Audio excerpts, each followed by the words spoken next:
I was 18, I thought, I'll go in. So I walked, and M&M's became the recruiting office for the RAF. Oh, right. And we came out of the pictures one night, and I just walked in and filled in a form, and that was that. And literally, almost to a day, I was 18 and a quarter, I got called to Edinburgh for medicals and exams. We had some written exams. I can't remember what they were about now, but we had written exams. And it was quite interesting because my mother and father didn't say much, but their attitude was that they weren't very much in favour of what I was doing. But I went over, I think it was 3 times to Edinburgh for the various, medicals and what have you. And the day I actually signed on, I had an interview with about 4. They were quite senior officers, although I think they were probably relics from the First World War or that, chaps who'd been brought in for that. And I had this interview, and in the end they said, well, yes, we are going to accept you for what they called PNB training. That was pilot, navigator or bomber. And the basis they worked on was you started as a pilot, but if you couldn't make it, as a pilot, they would then put you in for navigation training. If you couldn't do that, you became a bomber. So that was that. And the chap said, of course, you'll be on deferred service. I said, all right. He says, I'm afraid at the moment, he said, we have a large number of PMBs. He said, deferred service would be about 18 months. And I thought, cracky, the war will be finished before I get a chance attitude. And he says, but, he said, at the moment, he said, we are a little bit short of air gunners. And he said, he said, you'd certainly be called up a lot quicker if you chose to train as an air gunner. He said, of course, when your time comes round, he said, you'll do your pilot training. Did you Muggins got conned nicely. And I said, oh, well, I'll go as an air gunner then. And so that was in, I think, November of 42. And I got a letter calling me up on I had to report to Lord's Cricket Ground.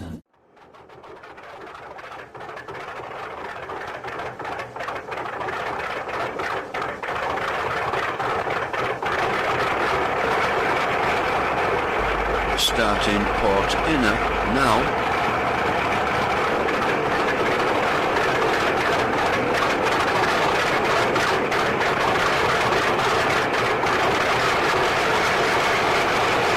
Starting starboard inner.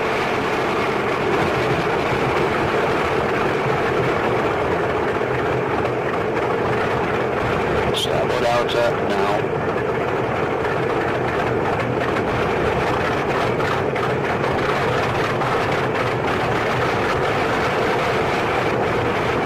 Checking for mag drops. Port outer.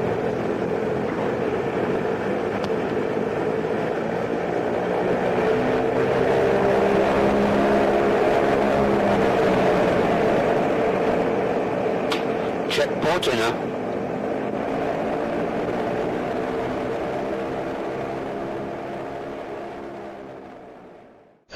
A really good time, good Christmas Day, and we got to the 29th, and we were listed on what they call the battle order. In other words, you were listed to be on the operation that night. So we went as normal briefing, which was about 2 o'clock, to find that the target was Berlin. Mm-hmm. And there had been quite a number of heavy raids on Berlin, and obviously they were trying hard to really, make a mess of it. That was Harris's idea anyway. So that was that. So it meant really just having lunch, briefing, back to the hut and do whatever you felt like, and write letters or anything if you wanted to, and then back down to the crew room to get prepared for takeoff. And we took off that night. about 5 o'clock. And the usual idea with any of the raids was, normal thing, they would take off just before dark. So you had a part of daylight take-off because you were taking off with full bomb load and full fuel load as well. And then obviously the time you got to the Dutch coast, which would take you about a couple of hours, it was dark, and that was it. So that was the thing. We took off 5 o'clock in the evening, no problems, and it was totally different from the way the Americans operated. They operated in like groups, squadrons, and that, all flying in formation. With the RAF, you're on your own. The minute you take off, you're on your own. But you had your route given. The navigators had to, in theory, operate that whatever route they were given. So, what were you flying? Was it Halifax. So, did a group of you take off? Or? Well, the squadron, yes. There'd be probably about a dozen, maybe a dozen. So when you say you were on your own, did you fly in formation? Or? No. Once you'd taken off, you were on your own. Right. And you, and what you did, you climbed as best you could, but you couldn't push it. You had to just, take it gently because of the load you were carrying.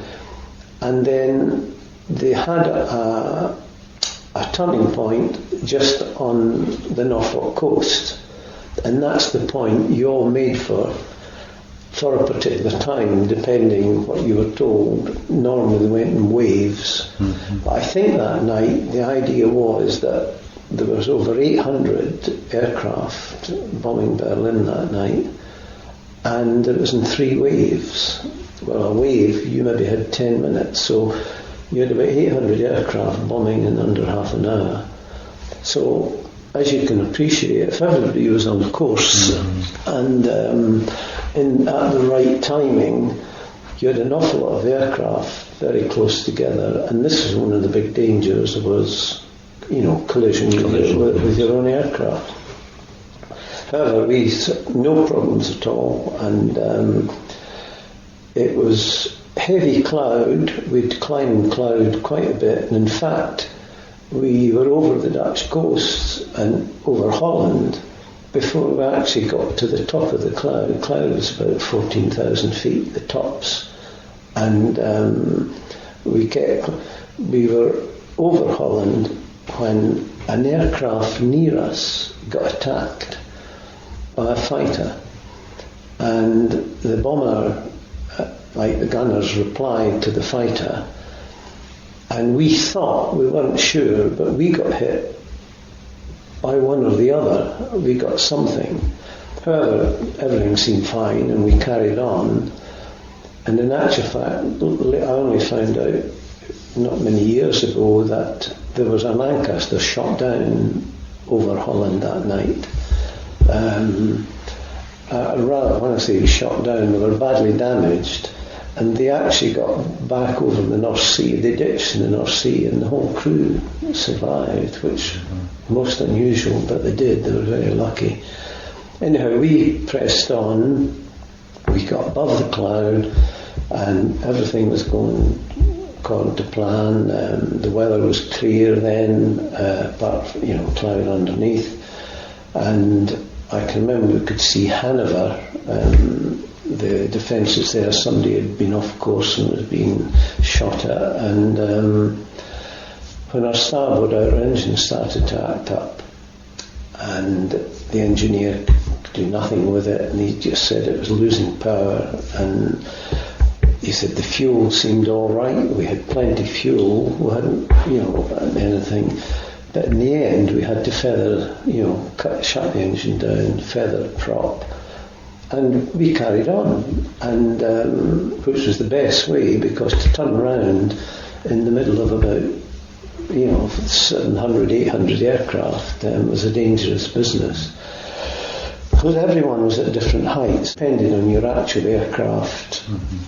How good, some a wee bit better than others. Obviously, the Lancasters could always get a wee bit more height than the Halifaxes could, and so on. However, we carried on, and we were maintaining height when the starboard inner started to do the same thing. Again, the engineer tried his best to check everything, check the fuel and all the rest of it, no problems. And we had to cut the inner engine, which so that's both the starboard engine. Yeah, on the one side it was awkward for the pilot. So anyhow, we then had a discussion and said, well, look, there is no point now, we're losing height. All we can do is turn back. So we jettisoned the bomb load, which really made little difference because we were only on the two engines, but we turned, we're heading back, and we'd thoughts of getting back. Then it was, well, maybe we'll make the North Sea, which I didn't fancy at all. And then possibly we would make Holland. So anyway, the next thing was the port inner started to do the same thing. And in the end, Andy, the pilot, said, look, he said, I don't think we're going to get much further. Be prepared, to bail out. So the inner eventually was actually shut down. So we were flying on one engine, which was going full bore. It was the port outer that was going. But anyway, I got out. I was in the mid-upper turret, and we used to carry two pigeons with us, which I always thought was a daft idea. The idea being, if you came down to the sea, you could send a message back by pigeon with your position. Well, once you start, as we were, all we knew was we were over Europe somewhere.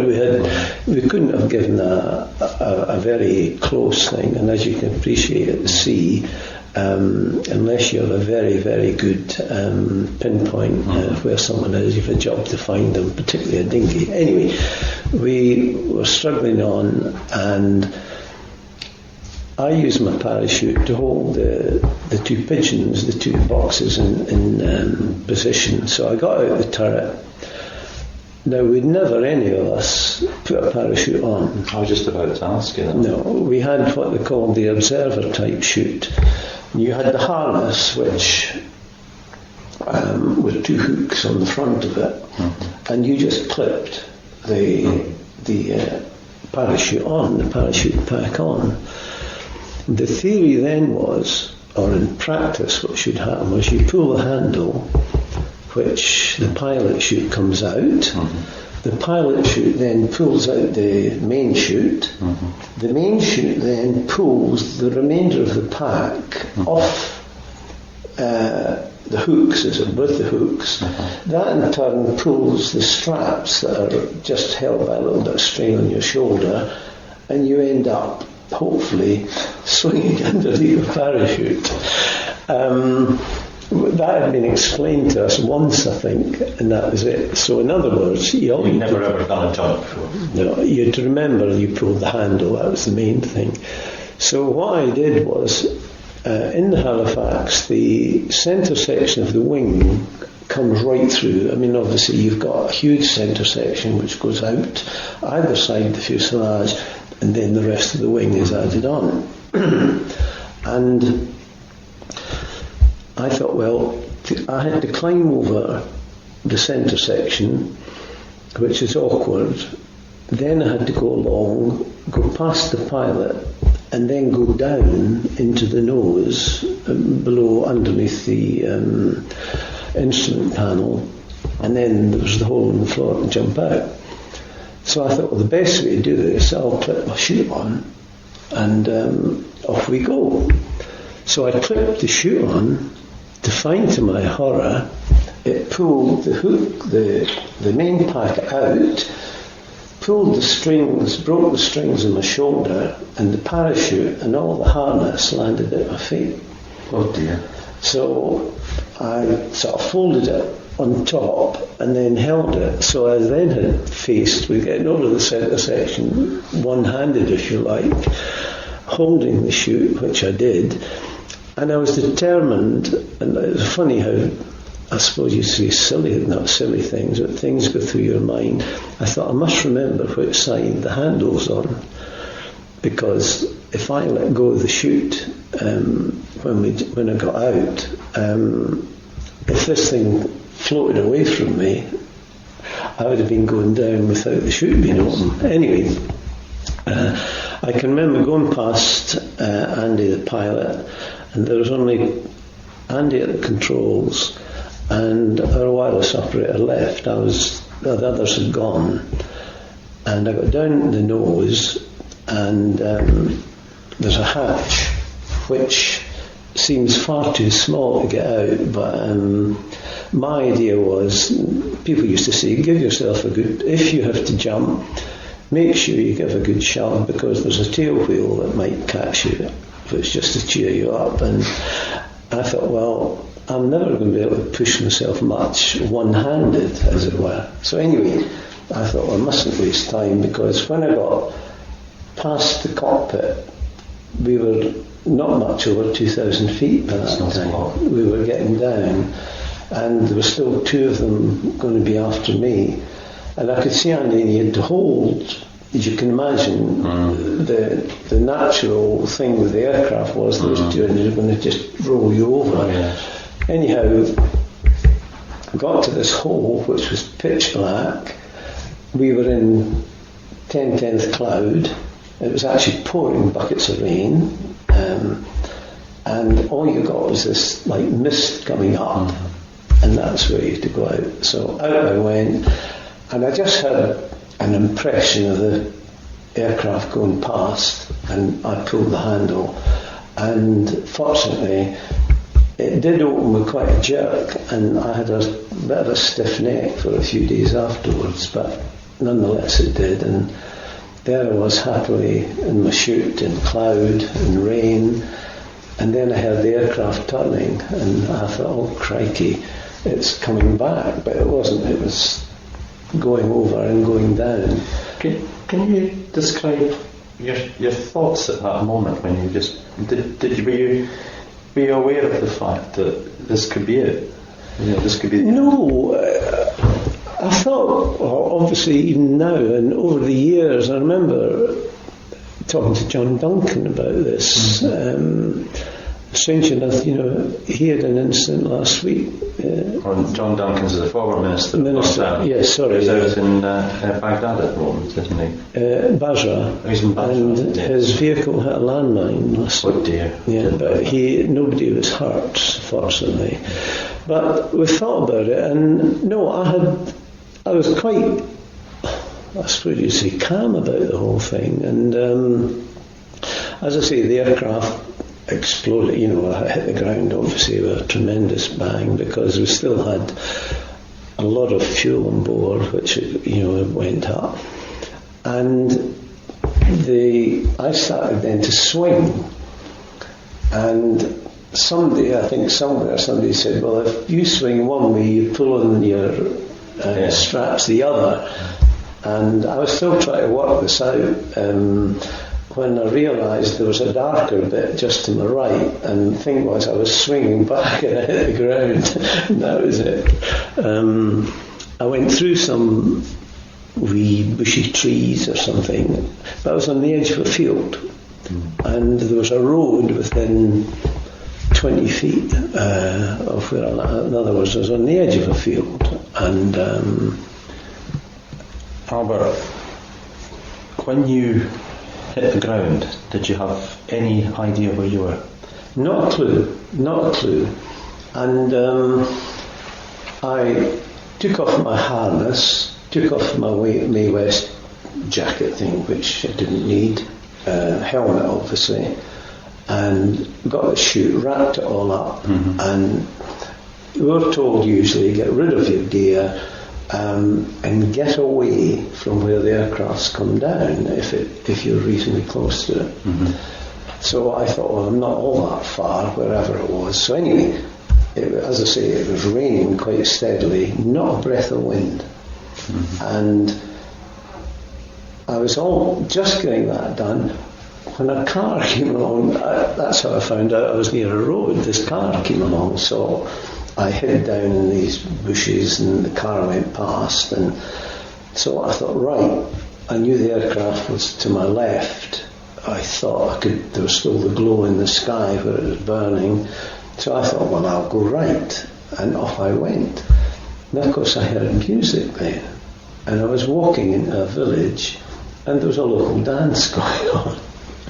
And you could hear, obviously, just a typical wee village hall like you'd see in any wee town. So it would be near New Year, wouldn't it? It would be 29th, yes, 29th. Oh. And it was about 7:30 in the evening, you see, at that time, when we came down. And it is silly when you think of it. I came up past this dance hall, and I thought, oh, amazing, I've got to keep going through the village now. And as I approached, the road branched like a Y. And right on the junction of the Y was a soldier and a girl having a good snog. I could see them, and I mean, obviously, there was no lights really, but I could see them. So I thought, crikey, what do I do? So anyway, I went to the right. You didn't ask for directions. And off I went. And I walked a long way. I reckoned I walked for 4 hours anyway, if not more.